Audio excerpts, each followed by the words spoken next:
Hello there, it's Jack here at the Bake with Jack HQ, and I know it's a little bit late, but I want to talk to you about the Bake Off episode 3 because it was bread week. Yes, bread week, and I think it was a little bit unfair on the contestants this week, and I'll tell you why.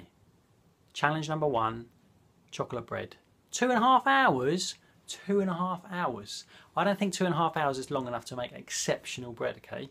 Yes, it can be done. Bread can be made, but to make a triumph, I think that's not long enough, and I think it showed in a lot of people's baking. Stuff was underproofed, stuff was underbaked, stuff was doughy in the middle, and all this stuff is a different way of saying not enough time.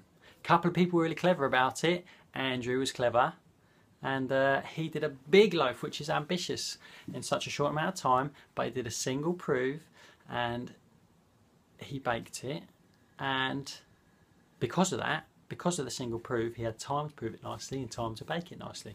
Somebody else, I think it was Rav. He did something quite shallow, and same deal. He had time to bake it because it was nice and shallow. Candice, for example, did a massive ambitious thing. She didn't have time, and that's the shame of it. But I don't think they was giving you enough time. I think it was a bit unfair in my eyes. But maybe that's part of the challenge.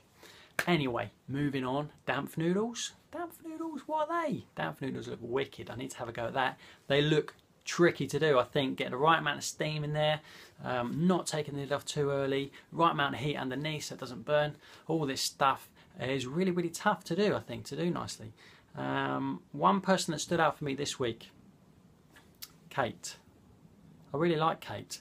Last week they showed a little tiny snap of her gingerbread masterpiece showstopper. Like, it was so quick. It was like, if you missed it, you missed it. It's gone now and it's not coming back.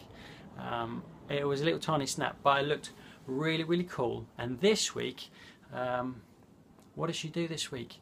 She made like this like angel thing out of bread dough, had the little heads of the wheat that she made out of bread dough, which is really, really cool. And this is really hard to pull off because dough's constantly changing, it's constantly evolving and growing and expanding, and it's a really hard thing to make with bread. And I was a little bit concerned because it was so big that she wouldn't get it fully baked or baked nicely. It would look nice, but it wouldn't be baked nicely. But actually, Paul Hollywood stuck his thumbs in it like he likes to do and said it was spot on. So well done, Kate. Also, another point of Kate is that when she did the damp noodle, I think Mel came over and she said, "Are you a bit worried?" or whatever she said. "Are you a bit worried about it?" And she said, "You know what?" She said,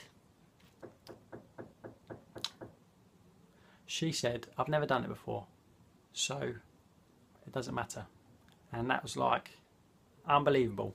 Under that pressure to hold all together, you know what? I haven't done it, so it doesn't matter. Unbelievable. Well done, Kate. I think I would just crumble like a paper bag, all crumpled up. But she kept her cool, and that is admirable. Okay, here come your spoilers. Tom Star Baker, yes, and Michael went out. Not so yes, but he really wanted it, which was a shame. You could tell on his face that he really cared, so it's a shame that he is gone. 2 more things I want to mention before we go. One thing is Val treated us to some aerobics. Yes, finally treated us to some aerobics after teasing us in episode 1. We got to see Val shaking her stuff in the marquee. And second thing is, I want to talk to you about bread. I think a lot of people get the wrong impression about it, that you have to keep it warm and you have to cozy it up and keep it warm at 35 degrees in the oven. And if anything, that's going to do more damage than good. It's going to cause you more issues along the way. You're going to have to compensate for those issues. The best thing to do is just keep everything room temperature, prove it on the side under a cloth, and speeding up the dough, you don't really want to do it. This is why people get inconsistent rise inside, inconsistent, you know, get a bit of a doughy inside as well. It causes more problems than it prevents, and I think you should avoid it. I did a little video on proving dough and where to do it, and I can stick that here if you want. There, boing. So have a look at that. I look forward to next week. It's batter week. Yorkies, Yorkshire puddings, and churros, and one more thing I can't remember, but I'm looking forward to it. See you then. What was that?